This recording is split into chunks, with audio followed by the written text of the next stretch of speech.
Actualmente, en el mundo occidental, la etapa climatérica pues tiene una connotación muy negativa en el imaginario colectivo. Y lo que he pretendido con este trabajo es bueno, pues poner un poquito así en cuarentena la perspectiva biomédica, que es la predominante en nuestra cultura, para ver si efectivamente pues lo que trasladan es que los síntomas, ¿no? Que son universales, si es así, o si por el contrario igualmente están influenciados pues, por la cultura, por el simbolismo que llevan asociados, por los prejuicios que cada una pueda tener en torno a esta etapa. El objetivo es pues, elaborar una propuesta de acompañamiento en consulta sexológica, ¿vale? Una propuesta pedagógica y luego también reflexionar, ¿no? Sobre el esencialismo patriarcal, el edadismo y el modelo biomédico occidental. Para ello lo que voy a hacer es bueno, ponernos en situación, ¿no? Un poquito revisar la perspectiva biomédica y luego aparte pues revisar también las perspectivas tanto la antropológica como la feminista o de género para encontrar una alternativa más amable que permita vivir esta etapa pues, de una forma más natural.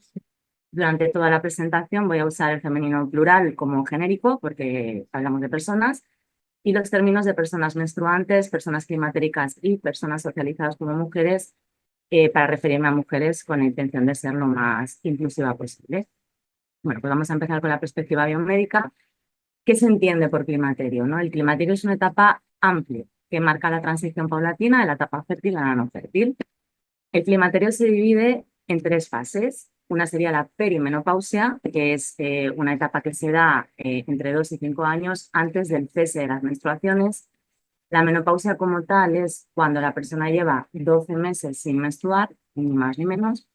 Y luego la posmenopausia igualmente se divide en dos etapas. Una temprana, que es desde la menopausia y durante los 5 primeros años, en este caso, desde la perspectiva biomédica, es donde se traslada que sean los más cantidad de síntomas vasomotores, que serían los sofocos y mayor pérdida de masa ósea. Y luego hay una etapa tardía que va desde esos 5 años a partir de la menopausia y hasta el final de la vida. Aclarar que desde la perspectiva biomédica se usan los términos de menopausia y climaterio como sinónimo, no lo son. Y yo he preferido referirme al climaterio porque al final creo que es mucho más adecuado para los objetivos que persigue este trabajo. ¿Qué dice la OMS? ¿Cómo define la OMS la menopausia? Pues, para la OMS es el fin de la menstruación mensual debido a la pérdida de la función folicular de los ovarios. Se da en torno a los 45-55 años y los síntomas que provocan los cambios hormonales pueden afectar al bienestar físico, emocional, mental y social, pero que varían enormemente de una persona a otra.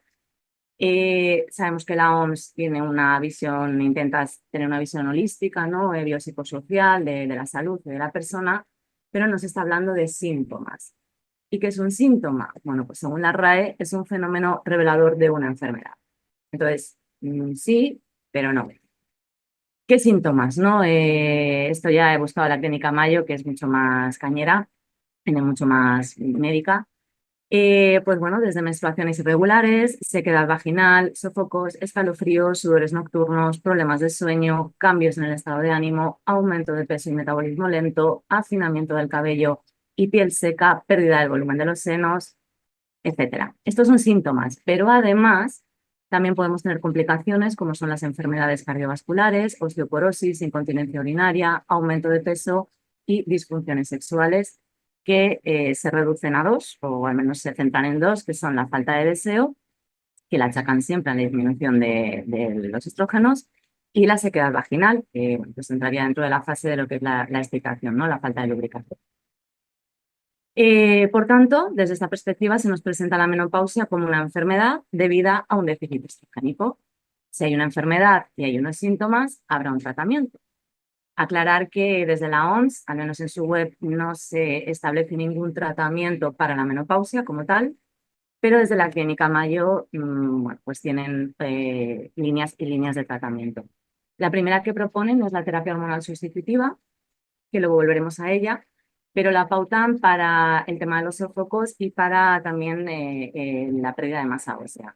El estrógeno vaginal para la sequedad de la zona, los antidepresivos en bajas dosis, vitamina D, fitoestrógenos, que son los estrógenos que están de forma natural en algunos alimentos, las hormonas bioidénticas, que igualmente esto es algo bastante novedoso, Se presenta como la alternativa segura a la terapia hormonal sustitutiva, pero no lo es más de lo mismo.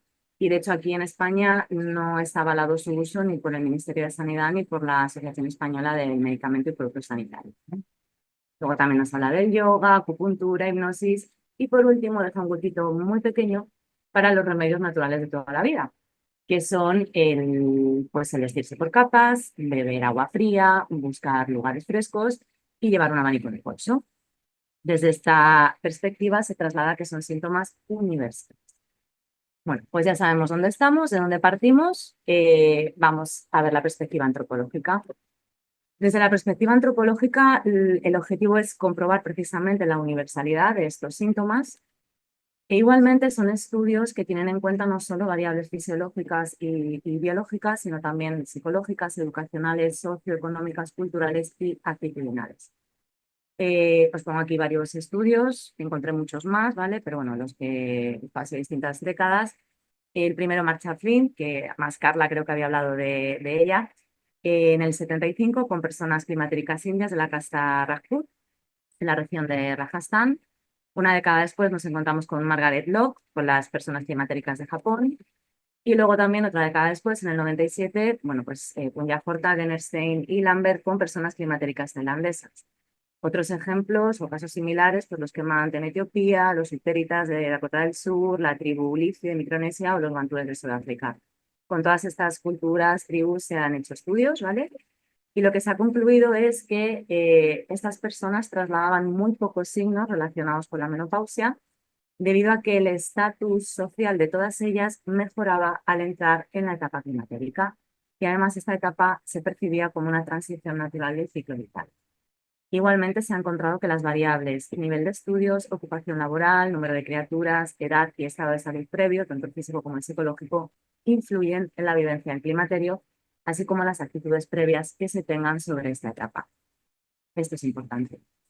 4 años antes de publicar su estudio con personas climatéricas de Japón, ya en el 82, Margaret Lock decía que solo el cese de la menstruación y el descenso del nivel de estrógenos es universal. El resto de signos, incluidos los sofocos, pueden darse en muchas culturas, pero no en todas. Y que la vivencia del climaterio está estrechamente relacionada con la cultura y con la salud. En el año 2021, muy recientemente, se hizo una revisión sistemática de todos los estudios realizados sobre las actitudes frente a la menopausia en las personas menstruantes, con el objetivo de evaluar qué factores influían en las actitudes hacia la menopausia de las personas menstruantes. Y lo que se encontró es que los factores que más influían en esas actitudes eran la edad, los signos menopáusicos, el estado psicológico y socioeconómico, la profesión y la etnia. De hecho, un poquito a colación de lo que decía Lola, efectivamente, cuanto más joven es la persona, eh, peor actitud tiene hacia la menopausia o el climaterio, ¿no? Vamos a pasar ahora a la perspectiva feminista. Bueno, ya hemos visto que la universalidad de los síntomas no se sostiene desde la perspectiva antropológica. Vamos a ver qué nos dice, ¿no? Desde la perspectiva feminista de género. El objetivo de esta perspectiva es empoderar a las personas climatéricas, dándoles voz para contar su experiencia en esta etapa y a través de la información para que puedan tomar las decisiones que consideren más adecuadas sobre sus cuerpos. Igualmente, hablar del climaterio como una etapa natural de la vida y no como una enfermedad, y además también valorar lo positivo que tiene esta etapa, que tiene muchas consecuencias.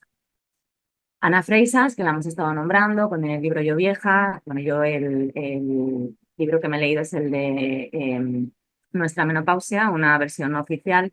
Pongo que es del año 2024 porque yo el que he leído es la reedición de este libro que ya lo publicó ella en el 2008. Y bueno, se hace eco en este ensayo de lo que hemos visto en la etapa, perdón, en la perspectiva antropológica. Y es que cuanto más respetadas son las personas socializadas como mujeres en la vejez, menos problemas físicos y psicológicos parece causarles la menopausia.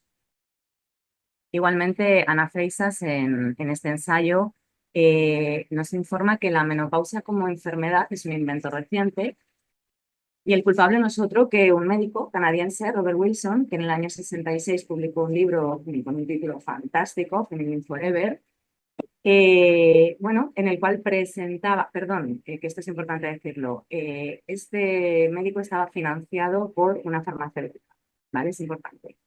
Entonces, presenta la menopausia en este libro como una enfermedad debida a un déficit hormonal, con cura y con capacidad de prevención. Y además muestra igualmente la menopausia como un signo de deterioro y vincula el envejecimiento con la pérdida de feminidad. Pues ya tenemos el lío montado. Años después de la publicación de este libro, Susan Sontag, una pensadora feminista en el 72, escribió un artículo que se llamaba El doble rasero del envejecimiento. En él nos habla de la relación de las personas socializadas como mujeres con el envejecimiento, que esa relación es mucho más íntima que en las personas socializadas como hombres. Y consiste ni más ni menos en hacer todo lo que está en nuestra mano para evitar que tanto nuestra cara como nuestro cuerpo muestren signos de envejecimiento.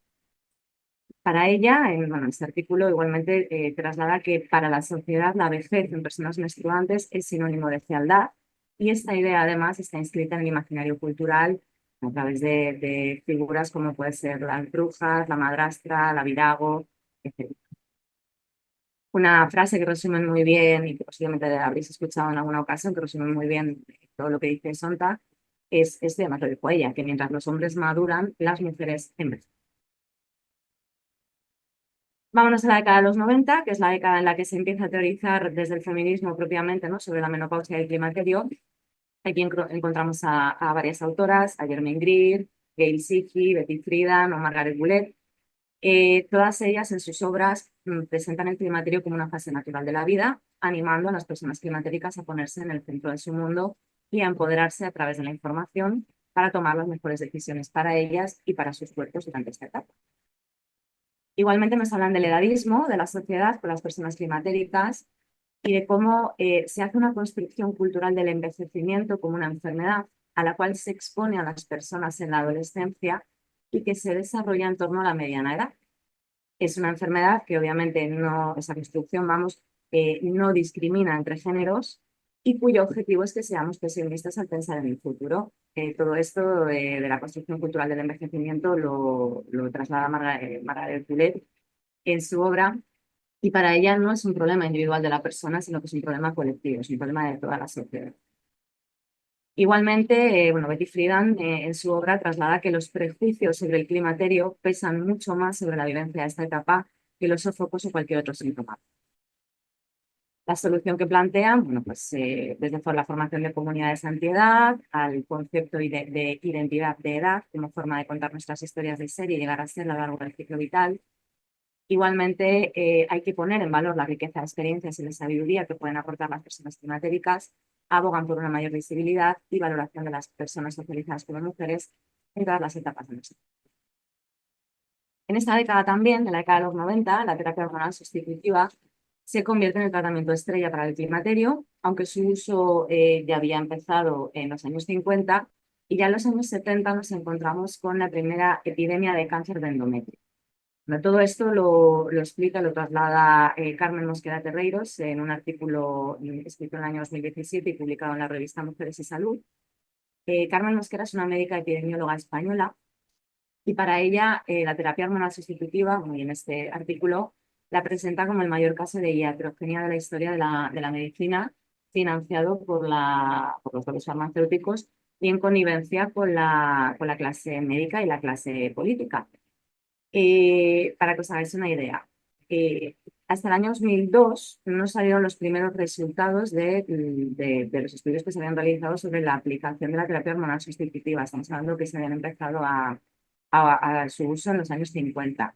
Bueno, pues 50 años, más de 50 años después, no salen los primeros resultados. Eran dos estudios muy importantes que se hacían, uno en Estados Unidos y otro en el Reino Unido. Eran estudios longitudinales, obviamente, que tenían que haber terminado en el año 2005. Bueno, pues los paralizaron en el año 2002 a consecuencia de lo que encontraron. Ambos estudios correlacionaban el uso de la terapia hormonal sustitutiva con el aumento de casos de cáncer de mama, de endometrio, infartos, ictus y tromboembolismos. Y además también correlacionaba que a mayor tiempo de uso de la terapia hormonal sustitutiva, mayor probabilidad de desarrollar estas enfermedades. Bueno, la iatrogenia, perdona, para las que no estén en el ámbito médico, desconozcan el significado, es el empeoramiento del estado de salud de un paciente, de una paciente, en este caso, a consecuencia de los actos del médico de la vamos a pasar ya al nuevo milenio. Nos encontramos y aquí en España, ¿vale? Tenemos a Elena Arnedo, que también es una médica feminista. En el 2003 publica su obra La picadura del tábano, y en ella habla de la necesidad de cuestionar los roles asociados a las personas socializadas como mujeres. Para ella, cada una tiene derecho a definir su propia identidad y su destino, y desestigmatiza la vivencia del climaterio y empodera también a las personas climatéricas validando sus experiencias y emociones. Y más reciente está el libro de Paloma Andrés, que es Menopausia, perdonad porque os lo quiero decir porque es muy interesante, porque os interesa, pero nunca me acuerdo bien. Menopausia, una mirada feminista desde el buen trato. Paloma Andrés también es una médica, es sexóloga, lleva más de 50 años tratando usuarias. Y en su libro bueno, pues plantea un enfoque que promueve el respeto y el buen trato en este proceso natural, el empoderamiento a través de la educación y la información, reflexiona sobre la construcción social del climaterio, asociándola al envejecimiento y a la pérdida de vitalidad, y pone en valor lo positivo, como puede ser el autoconocimiento o el hecho de tener menos presiones sociales. Igualmente aboga por la creación de espacios seguros para compartir experiencias. Cierro la perspectiva feminista del género con dos colectivos. Uno es este, que es Phobos Today, bueno, que partía se llamaba Our Bodies, Ourselves. A día de hoy es una web con información actualizada, seleccionada e inclusiva sobre la salud y sexualidad de las personas socializadas como mujeres de todos los colectivos. La verdad que está muy bien y es un recurso muy bueno para nuestras usuarias, ¿vale? Para que encuentren información buena, ¿vale? De calidad.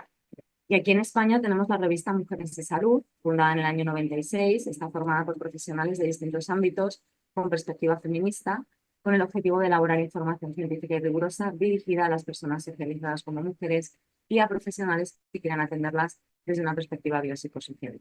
Una de las fundadoras de esta revista no es otra que Leonor Taboada Spinardi, que es la autora del Cuaderno Feminista, publicado en el 77 y una de las máximas figuras feministas en el postfranquismo. Luego igualmente colaboran Ana Freixas, Fina Sanz, también en esta revista, Carmen Mosquera Terreiros, que ya hemos hablado de este artículo, ¿vale? Y otras muchas profesionales de distintos ámbitos, todas con perspectiva feminista. Está también muy bien esta revista, ¿sí? Bueno, vamos a pasar a la propuesta pedagógica de acompañamiento en consulta sexológica. Importante, cuidar de nuestro lenguaje, ¿vale? Obviamente tenemos que intentar evitar usar términos que remitan a una enfermedad, entonces en vez de hablar de síntomas, hablemos de signos. Y también intentar usar términos que describan la realidad, ¿no? Bueno, qué dificultades, qué estás notando, qué cambios, qué diferencias, en lugar de disfunciones o alteraciones que igualmente no parece que están remitiendo a una enfermedad. Nuestro trabajo va a consistir en eliminar todos los mitos que nos vayamos encontrando a través de información real y contrastada y dándole herramientas para que nuestra usuaria pueda informarse por sí misma y de esta manera pues, pueda tomar sus propias decisiones sobre su cuerpo. Un poco más de lo mismo de lo que solemos hacer en terapia, ¿no? En tirar por tierra pues todos los mitos. Variables a las que tenemos que prestar atención y que es un poco el resumen, ¿no? De lo que hemos estado viendo. Bueno, pues a través de las historias sexual y social vamos a poder saber el grado de interiorización del marco referencial. Cuanto más interiorizado el marco, peor vivencia hay tanto del climaterio como de la sexualidad como de la vida en general. Igualmente, tenemos que saber qué importancia le ha dado a su sexualidad propia, si la ha vivido de manera individual, orientada al placer, y cuando la ha compartido, orientada al placer y la comunicación, o si solo la ha vivido de forma compartida, orientada a la reproducción. Las ideas previas que se tengan sobre el climaterio, que tenga nuestra usuaria sobre el climaterio, si tiene o no un vínculo sexual en esta etapa y qué relación tiene con este vínculo, el estado de salud propio, del vínculo, si se tiene, y de las personas cercanas, familiares, sobre todo progenitores y descendencia, el estado psicológico previo e igualmente los niveles económicos, social y educacional, ¿vale? Todo esto va a marcar diferencias en la vivencia de esta etapa. Mitos. ¿Qué mitos vamos a tener que desterrar? Bueno, el primero, el de la enfermedad. Ya hemos visto que no es ninguna enfermedad, es un proceso fisiológico natural. Para desterrarlo podemos hablar de Wilson, ¿no? De cómo antes de la publicación de ese libro, de hecho, la clase médica ni siquiera le prestaba atención a la menopausia o al climaterio, no les interesaba. Igualmente también podemos hablar de la medicalización que se han hecho de otros procesos naturales de las personas socializadas como mujeres, como son el embarazo y el parto. También podemos hablar de la menarquía, cuando nos viene la regla, igualmente hay un cambio brutal de hormonas y no se nos lleva al médico para que nos den una pastilla para seguir pareciendo niñas. O pensar en nuestras abuelas o bisabuelas. Yo pienso en mi abuela cuando se le retiró la regla y estaría feliz después de tener 4 hijos, de decir, vale, ya está, se acabó, ¿no? Ya no tengo que preocuparme por el hecho de poder quedarme otra vez en. Igualmente, la universalidad de los síntomas, ya lo hemos visto, versus la construcción cultural. Con cualquiera de los estudios antropológicos se tira por tierra esa universalidad. Igualmente, como profesionales, tenemos que ser conscientes que los porcentajes que se trasladan desde la clase médica son porcentajes que están basados en las personas que han acudido a consulta en la etapa climatérica. La SEGO, de hecho, establece que del 100% de la población climatérica, solo el 50% acude a consulta médica y de ese 50% solo el 33% lo hace solicitando ayuda para sobrellevar los signos que está viviendo, ¿no? Al entrar en este. El esencialismo versus la construcción identitaria más allá de la función reproductiva de las personas menstruantes.